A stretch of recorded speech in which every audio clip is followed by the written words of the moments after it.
Señora Ministra de Transporte Ángela María Orozco, muy buenos días. Muy buenos días, Fernando, ¿cómo está? Muy buenos días a toda su mesa de trabajo y sobre todo a todos sus oyentes. Bueno, yo estoy tan preocupado como todos los colombianos y como debe estar usted por el derrumbe en la carretera que conduce del túnel de la línea hacia Calarcá y que interrumpe el tráfico de Bogotá con Buenaventura, que es vital para el país en toda circunstancia y probablemente más en estos meses de diciembre. ¿Usted nos quiere decir qué gravedad tiene ese derrumbe y si hay un estimativo de cuánto tiempo se necesita para reparar la carretera, para hacerla otra vez transitable y que no sea necesario dar la vuelta casi interminable por el páramo de Letras? Pues Fernando, como ustedes saben, ese derrumbe fue en uno de los taludes que estábamos interviniendo, es decir, no es en la parte de la obra ya entregada, sino era una parte que estaba en intervención, que forma parte de lo que tenemos que entregar en el mes de abril del año 2021. Precisamente por eso y en la medida en que podía poner en riesgo la seguridad, ya no solamente están los expertos y especialistas allá, sino que se montó un plan de contingencia. Bajo este plan se va a hacer un cierre de la vía de 6 de la noche a 6 de la mañana y durante el día se le va a dar prioridad al paso de la carga y a los vehículos de transporte y de servicio público. Y los vehículos particulares van a tener que ser desviados por Mariquita, Fresno y Manizales y los desvíos se van a hacer desde Ibagué y Calarcá. En principio, esta es la operación hasta el próximo martes. El martes daremos un parte cuando nos tengan el diagnóstico de cuándo podemos reabrir de manera general la vía. Como sabe, esta temporada de lluvias es casi que muy similar, es el fenómeno de la Niña, son las lluvias más fuertes que hemos enfrentado, que nos ha enfrentado a cierres en distintas vías y como digo, este era un proyecto que estaba en este momento en intervención y para nosotros sí es prioritario preservar las vidas de los colombianos, por eso hemos establecido ese cierre, lo hicimos de manera con carácter urgente en el día de ayer coordinando y obviamente dándole prioridad a la carga y al servicio público, ya que esta es una vía prioritariamente utilizada para el transporte de carga. Claro que sí, pues es la que nos comunica con el puerto más importante de Colombia, con Buenaventura, que saca toda la carga hacia el Pacífico, donde están hoy por hoy las economías más pujantes del mundo. Ministra, usted nos ha dado la buena noticia de que hay 14 vías 4G que serían inauguradas en los próximos meses. ¿Quiere explicarle a nuestros oyentes qué es una vía 4G y cuáles son esas vías en las que se está trabajando y son de próxima inauguración en un país que tanto las necesita? Nuestro sistema vial es supremamente precario y este gobierno está haciendo grandes esfuerzos por recuperar tanto tiempo perdido y por devolvernos la movilidad en lo que existe. Los ferrocarriles prácticamente no existen, el río Magdalena todavía no se pone en funcionamiento, dependemos de nuestras carreteras. ¿Qué son las 4G y cuáles son las que se van a inaugurar pronto? Fernando, los proyectos de la cuarta generación de concesiones viales fueron unos proyectos, más 29 proyectos carreteros que fueron concesionados y adjudicados entre el 2014 y el 2016, que tenían una estandarización de contratos y unas condiciones absolutamente novedosas que le generaban obviamente mucha más certeza a los privados y que permitieron diseñar el sistema bajo el esquema de financiación de proyectos. Es decir, los proyectos tenían su financiación asegurada con cargo en promedio un 30% a los peajes y un 70% a las vigencias futuras a varios años del presupuesto general de la Nación, pero precisamente por esas certezas de tener esa financiación, el sector financiero, sea fondos, sea bancos, prestaban o prestan los recursos para ser ejecutadas y ser construidas en 4 o 5 años, dependiendo del proyecto, y irseles repagando con cargo, como digo, a esos peajes o a esas vigencias futuras. Esa, digamos, era la gran diferencia con el histórico, donde el sector financiero le generó no solamente el aliciente, sino también las certezas en las condiciones de otorgamiento. Desafortunadamente, cuando nosotros llegamos al gobierno, ese gran proyecto, que además tenía comprometido todo el techo fiscal del sector, estaba atrasado. Teníamos 21 de los 29 proyectos paralizados y teníamos un promedio general de ejecución del 16% de esos 29 proyectos. A raíz, y usted me ha entrevistado sobre lo que hicimos, a raíz de un cuarto de reactivación económica, una estrategia de coordinación y articulación del Gobierno Nacional en su conjunto, liderado por la vicepresidenta en la Comisión Intersectorial de Infraestructura, y con una estrategia también de relacionamiento y articulación con las autoridades locales, regionales, las comunidades, con realmente la participación de todos, apostándole a sacar adelante los proyectos, y con los entes de control, la Contraloría y la Procuraduría, montamos esta estrategia que nos lleva a decir que ha sido exitosa, porque a octubre 30 tenemos no solamente un avance casi el 50%, es decir, una variación de 22 puntos porcentuales respecto a agosto del 2018, sino también que tenemos más de 15 proyectos que llevan avances de más del 50%, y tenemos realmente proyectos que han avanzado en puntos porcentuales, más de 80 puntos porcentuales, dependiendo de, es decir, cuando uno mira que hemos invertido ya casi 22 billones de pesos de los 45 billones en CAPEX, que es la construcción de los 29 proyectos de cuarta generación. De esos 22 billones, casi 15 billones de pesos han sido invertidos entre agosto del 2018 y octubre del 2020. Entonces le voy a poner ejemplos. Hemos pasado de un promedio de ejecución en proyectos como la autopista Mar 1, que encontramos en un 6% de ejecución a un 67% de ejecución. Tenemos proyectos, digamos que en su momento pasaron, y aquí tengo como los puntos porcentuales, pasamos de 50% en Pacífico 2 a 95% de ejecución. En Mar 1 pasamos del 8,8% de ejecución al 76% de ejecución. En Conexión Norte pasamos del 26 al 65% de ejecución. En Bebellev, Bucaramanga, Barranca Bermeja, Yondó, pasamos del 8 al 65% de ejecución, y así entregamos la primera vía de cuarta generación en julio de este año, Neiva, Espinal, Girardot, y vamos a tener de estos proyectos alrededor de 17, 18, el presidente nos puso como meta 20, pero hasta ahora estamos acelerando 2 más porque tenemos 18, que vamos a entregar durante este gobierno, es decir, en el transcurso del 2021 y el primer semestre del año 2022. Esto creo que demuestra que en una dinámica en la que todos le apostamos a un propósito, que es sacar adelante las obras, que es lo que hemos hecho de manera articulados todos, se puede lograr, y se puede lograr no solo esta aceleración, como digo, le puse ejemplo de proyectos que crecieron 80 puntos, 70 puntos porcentuales en tan solo 2 años, sino que también es importante resaltar que durante la pandemia, este fue obviamente un sector que se paralizó, pero que fue de los primeros que se reactivó. Fue una reactivación gradual a partir del 13 de abril. ¿Y por qué gradual, Fernando? Porque no solamente había que adoptar los protocolos de bioseguridad, sino que había que tener el visto bueno de las autoridades locales. Teníamos que estar acompañados con ellos, que obviamente tenían turnos, vinieran ingenieros de otras ciudades. Inicialmente llegaba la gente de otras ciudades y entraba a cuarentena. O sea, esto fue un proceso gradual que tomó 6 meses para decir que teníamos todos los contratos que había a febrero del 2020, digamos, activos. Pero se logró en 6 meses y de una manera importante, ya que ninguno de los proyectos se convirtió en un foco o factor de contagio. Entonces, le menciono algunos de estos proyectos que estaremos entregando Mar 1 y Mar 2 en Antioquia, estaremos entregando Pacífico 1, Pacífico 2, Pacífico 3, y estamos en un esfuerzo enorme por lograr Pacífico 1 también. Estaremos entregando las vías del NUS, estaremos entregando Honda Puerto Salgal Girardot.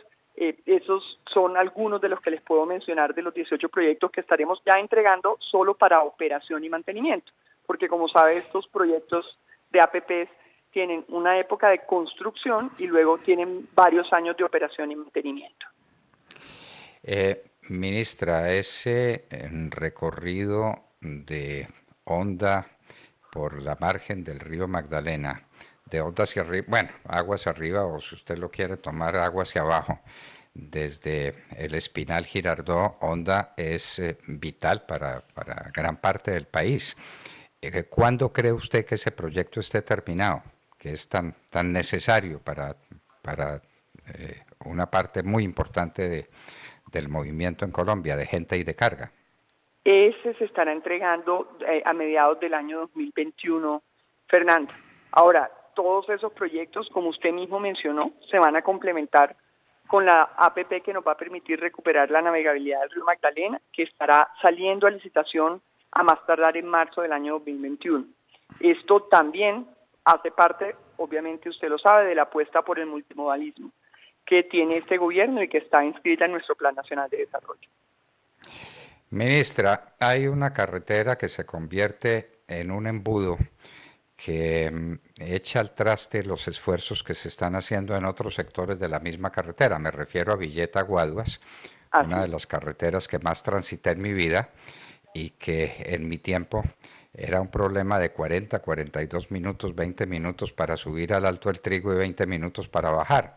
Y que ahora uno se puede demorar 1 hora o 2 o 4 horas porque pasan por ahí unas tractomulas, pues que en su tiempo, cuando esa carretera fue diseñada, no estaban sino en la mente de Dios, y que ahora representan una demora enorme para los viajeros y para la carga. ¿Qué pasa con esa carretera? ¿Cómo? Son 20 y algo kilómetros, 22 kilómetros o 23 kilómetros, y causa un trastorno enorme en las comunicaciones de Bogotá hacia el río Magdalena. Así es, desafortunadamente ese fue un proyecto que en su momento, al sacarse a licitación, cubría, que Ruta del Sol 1 cubría todo el trayecto, incluyendo esos 20 kilómetros, y al ver la complejidad y que realmente la hacía mucho más costosa, pues simplemente se sacó ese trayecto y se adjudicó sin el trayecto. Ese trayecto no solo tiene esas complejidades, sino que requiere el establecimiento de un peaje. ¿Qué estamos haciendo? Llevamos más de 18 meses trabajando con la gobernación de Cundinamarca, tanto el anterior como el actual, como el alcalde de Guaduas y de Villeta, para socializar, montar un plan de contingencia social que nos permita el establecimiento de ese peaje y terminar la estructuración. Nosotros esperamos que esa iniciativa privada salga a finales del año 2021 porque sabemos que es necesaria para que realmente todo el corredor de la costa, lo que será los 2 corredores, Barranca Bermeja, Puerto Carreño, Barranca Bermeja, San Roque y Puerto Salgar, Barranca Bermeja, que es fundamental, es lo que era la antigua Ruta del Sol 2 y que saldrá a licitación también. Saben que esa vía la tomó el Invías, la puso a punto, ha construido 70 kilómetros adicionales de segunda calzada, mientras se realizaba la estructuración de sacar adelante unas nuevas concesiones que van a ser 2. Y también sabe que reactivamos el proyecto de Ruta del Sol 3 que estaba con recomendación de caducidad, y logramos el compromiso del concesionario de inversión de recursos y reactivarlo con el acompañamiento de la Contraloría, y para realmente lograr la efectividad de todo el corredor que va del centro del país hacia la costa norte se requiere esto. Nosotros esperamos estar saliendo a licitación a finales del 2021. Ministra, 2 tramos de una carretera que puede ser una sola o pueden ser 2 tramos distintos por Cambao, de Manizales a Cambao y de Cambao a la Sabana de Bogotá, que es obviamente el camino más corto, el camino menos complicado para sacar a la gente y a la carga del río Magdalena y traerla a la Sabana de Bogotá. ¿Hay algún proyecto sobre eso? Se ha hablado hace tantos años, pues es que lo recuerdo por allá, perdido en mi memoria de hace decenios de años, de Cambao a la Sabana y de Cambao a remontar la cordillera y a darle otra salida a la carga y a los pasajeros que van del centro de Bogotá y que remontan la cordillera central. Pues yo creo que la buena noticia, usted sabe, hay una iniciativa privada que es la iniciativa Cambao Manizales. Cuando llegamos al gobierno, desafortunadamente había una intención de los concesionarios de devolver esa IP porque la ANLA no había otorgado la licencia ambiental para atravesar el Parque de los Nevados. En ese momento nos sentamos a trabajar con el ministro Lozano del Medio Ambiente y con la ANLA. Logramos que nos reconocieran que se podía intervenir, ya que había una carretera que existía hace muchos años. Obviamente nos limitaron la posibilidad de ampliarla por el Parque de los Nevados, pero poderla ya intervenir y rehabilitar pues le daba una excelente salida al proyecto. Trabajamos activamente, nos otorgaron de alguna manera los permisos requeridos y para eso tengo que decir que hace un mes se reactivó el proyecto Cambao Manizales. Lo recuerdo con mucho cariño porque la bancada tanto del Tolima, completa del Tolima de todos los partidos, como de Caldas, de alguna manera tenía una apuesta muy grande por esto, una molestia enorme porque el proyecto no empezaba, fue casi que una de esas primeras reuniones con toda la cambada muy compleja y nosotros nos comprometimos a sacar adelante el proyecto, a renegociar las condiciones con el concesionario, nos tocaba porque de alguna forma esto iba a disminuir en parte los ingresos, ya que no iba a permitir que la carga extrapesada atravesara el Parque Los Nevados, pero logramos sacar adelante la conectividad de este proyecto y este proyecto inició hace un mes nuevamente. En un mes y medio ya lleva una ejecución de casi el 2%. ¿Y de Cambao, del río Magdalena a la Sabana? De Cambao a la Sabana están las carreteras, las que hay existentes. No hay nuevos proyectos, sino todo ese proyecto de conectividad que nos lleva, como dice usted, al Magdalena Medio, ¿sí? Todos esos proyectos de conectividad pues pasan obviamente por las rutas del Sores y también pasan por los proyectos que van de Bogotá hacia Puerto Salgar, que involucran Girardot, Honda, Puerto Salgar y Neiva Espinal, Girardot. Esa conectividad son dos proyectos, uno ya fue, el otro que le conté que se estará entregando a mediados de este año, bueno, del año 2021. No se le olvide Cambao, la Sabana de Bogotá, porque es el camino más fácil, más rápido, más económico para remontar esta parte de la cordillera y llegar a la Sabana de Bogotá con toda la carga que viene del sur del país y del occidente de Colombia. Y finalmente, ministra, y perdóneme que abuse de su paciencia, pero es que son tantas las cosas que nosotros y sobre todo nuestros oyentes quieren saber sobre este tema clave para el desarrollo de Colombia, que son las carreteras. ¿Qué nos dice del viaducto que se va a construir? Esperamos que sí, para eliminar los problemas en la carretera al llano, en la carretera Villavicencio, allá donde están los criaderos de pollos y donde tuvimos ese terrible derrumbe, se iba a construir un viaducto. ¿Qué hay de eso? Se va a construir un viaducto.